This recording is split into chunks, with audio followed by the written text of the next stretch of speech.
Salve, salve, seus pé de luerra de Salve, salve, seus pé de luerra de varicata. Tudo bem com vocês? Vocês já pararam para pensar no que torna um inventário difícil de ser realizado? Por isso, com base em algumas das minhas experiências, eu preparei esse top 5 inventários difíceis de serem realizados. Lembrando que isso é apenas com base na minha opinião, e se você achar que existem mais situações complicadas, ou até mesmo que esses pontos que eu vou falar não são tão difíceis assim, eu peço que fale para mim aqui nos comentários, para que talvez a gente possa fazer um outro vídeo continuando esse tema. Para fazer essa lista, eu levei em consideração fatores que podem dificultar a coleta de dados, tanto relacionados com a dificuldade da vegetação em si, quanto com a logística e com a segurança da equipe de campo. Então vamos lá. Meu nome é Rafael Luiz Mateus, esse daqui é o Guia da Floresta e bora conhecer 5 situações que geram perrengues na elaboração de inventários florestais. Em quinto lugar,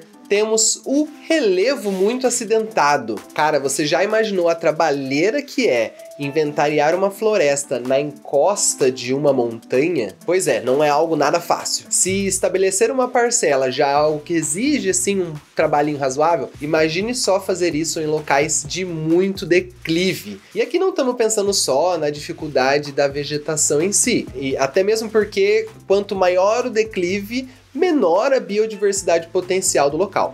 Estamos pensando na logística e na segurança. Se locomover no meio da vegetação em áreas íngremes é cansativo e perigoso. Por isso, lembre-se de levar em consideração a declividade do terreno para estabelecer um preço pelo seu serviço. Para você ter noção, eu tenho um colega da pós-graduação que estuda vegetação de montanhas aqui no Paraná. E ele faz isso escalando. Isso mesmo, o cara só consegue acessar os locais de trabalho ou descendo por meio de rapel ou subindo escalando. Mas nesse caso, esse é o objetivo da pesquisa dele. E por ele amar a escalada, ele tá no seu lugar favorito e fazendo aquilo que ele mais gosta. Agora, pegar um inventário comercial em encostas é sempre um perrengue. Eu já peguei um dentro de Curitiba que foi um dos mais difíceis que eu já realizei. Por mais que estávamos dentro de uma área pequena e bem urbanizada, eu e meu parceiro dendrólogo tínhamos que caminhar basicamente agarrado em galhos e raízes. E obviamente que eu não tinha prestado atenção na declividade do terreno antes de fechar o contrato. Daí eu pedi um tempo muito curto para fazer a coleta de dados e acabei atrasando a entrega. Em quarto lugar, regiões de vegetação ombrófila densa. E aqui estamos falando de diversidade. Ombrófila significa afinidade por chuvas, ou seja, uma vegetação ombrófila ocorre em regiões de pluviosidade mais elevada. E quando estamos falando de densa, nos referimos a locais onde as características de solo, temperatura e relevo favorecem ainda mais o desenvolvimento da biodiversidade. No Brasil temos 2 biomas que possuem esse tipo de fitofisionomia, que é a nossa floresta amazônica e a Mata Atlântica. Na Mata Atlântica, em específico, nós temos a ombrófila densa na região litorânea e nas escarpas da Serra do Mar. Justamente por termos temperatura e umidade ideal para o desenvolvimento da vegetação, esses locais são hotspots de biodiversidade, onde a diversidade de espécies é tão grande que ainda não descobrimos boa parte das espécies que ali habitam. Outro pequeno probleminha nessa vegetação é conseguir enxergar o dossel da floresta, para conseguir ver as folhas,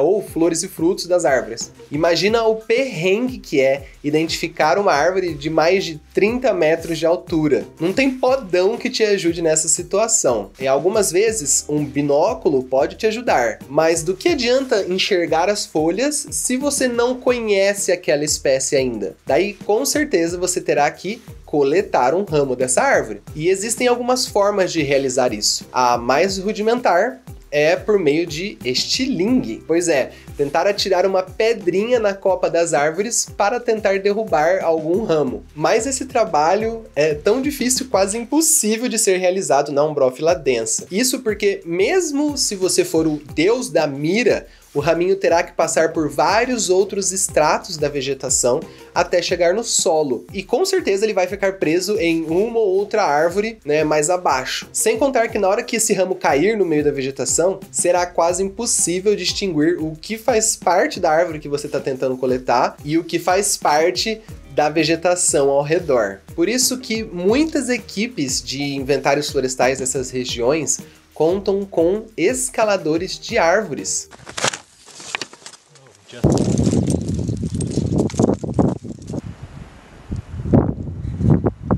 Pois é, às vezes nós precisamos subir até as regiões mais altas das florestas para conseguir identificar uma única árvore. Imagine se você precisar fazer isso umas 50 vezes dentro de um mesmo inventário. Por isso que, dependendo do estágio sucessional dessa floresta e outros fatores, inventários na densa podem demorar muito mais tempo que em outros tipos de vegetação. E é por isso que qualquer inventário em regiões de vegetação ombrófila densa sempre serão locais de desafios para os engenheiros florestais. Então, pegar um trampo nessas regiões, já pense em aumentar o tempo de coleta de dados e também da parte laboratorial, para que você possa identificar as espécies depois do campo. Lembrando que em alguns casos aqui dessa lista, principalmente nesse, o perrengue e a dificuldade, ele é negativo pelo ponto de você estabelecer uma proposta comercial, mas é positivo porque são os lugares mais lindos que existem para você trabalhar. E às vezes essas dificuldades são o que tornam esses campos interessantes, por isso que a maioria de nós gostamos da engenharia florestal. Delícia! Natureza, né? Sagrada, né?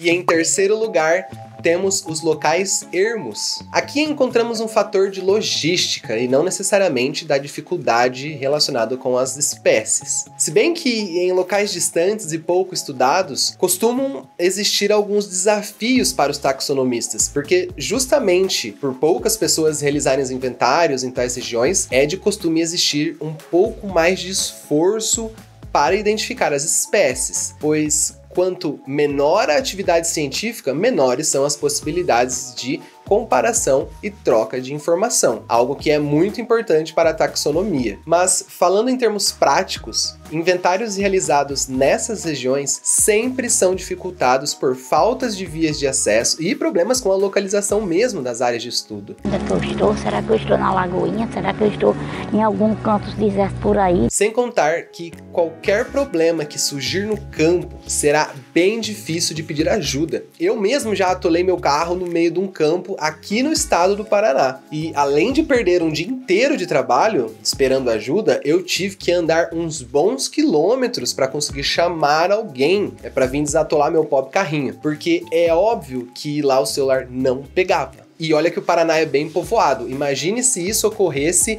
no meio do Pantanal, onde tem pouquíssimas pessoas e o deslocamento médio de veículos por lá é algo em torno de 30 km por hora. Isso em veículos traçados e bem preparados para o terreno arenoso e alagado do Pantanal. Por isso, inventários em essas regiões podem se tornar muito difíceis se você não se preparar muito bem antes de ir para campo. Até mesmo porque um inventário florestal começa dias antes de sair do escritório, cumprindo vários checklists e revisando todo o material necessário. E sempre aplique a redundância nos seus projetos. Pilha, leve o triplo do necessário. Fita métrica, ao menos 3 na mala. Até mesmo GPS, se você tiver mais que um, leve-os juntos para o campo. A gente não sabe quando teremos algum problema no meio do mato, pois então não espere o problema acontecer para tentar resolvê-lo. E isso que eu não estou nem falando do essencial, que é comida, água, EPIs, kit de primeiros socorros e equipamentos de comunicação. A gente vai ter um vídeo aqui mais pra frente passando um checklist básico para vocês, mas por hora tem um vídeo aqui bem interessante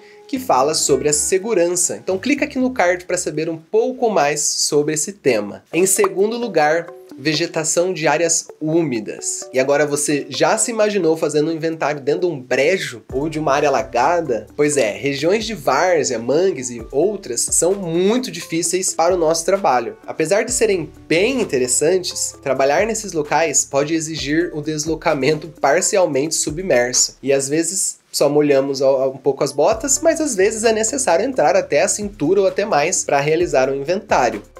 A conclusão de coleta dos dados nesse tipo de trabalho será bem extenso, além de aumentar alguns riscos com a fauna local, principalmente, né, como cobras. Mas esse é trabalho para engenharia florestal e não existe vegetação nenhuma que possa nos parar. Delícia! Por isso, caso você identifique esse tipo de vegetação em um pedido de inventário, já adiante para o seu cliente que os valores podem sair um pouquinho salgados. Eu mesmo já fiz trabalhos em vegetação ombrófila densa das terras baixas. Essa fitofisionomia é caracterizada por estar parcialmente inundada em vários períodos do ano. E claro que eu não tinha esse feeling de preparar o inventário antes de ir para o campo nessa primeira vez. O resultado era um campo para ser realizado em 2 dias e eu acabei ficando 4 dias na área. E como eu não me preparei adequadamente para um campo debaixo d'água, chegou lá no segundo dia e eu não tinha mais roupa seca para trabalhar. Foi um trampo bem complicado, eu recebi muito pouco em comparação com o esforço que eu tive, mas eu aprendi bastante com isso. E hoje eu sei o que é necessário para realizar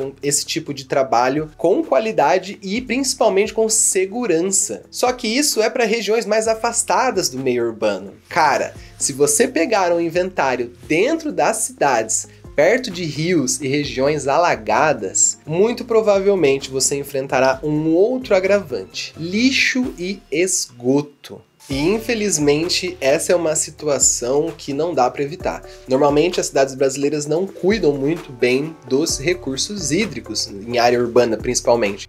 Porque eu quero mostrar os absurdos que tá acontecendo aqui no Brasil. O povo parece que não tem piedade, gente. Isso pra mim é coisa... Por isso, já esteja preparado para o mau cheiro, sem contar para encontrar muita tranqueira no meio do campo. Inclusive, um grande amigo meu e excelente dendrólogo já me contou que em um trabalho seu, numa área urbana, teve um parceiro de equipe que estava passando debaixo de um cano que vinha de algumas casas e bem na hora que ele estava ali, alguém deu descarga e ele tomou um banho de... Você sabe o que, né?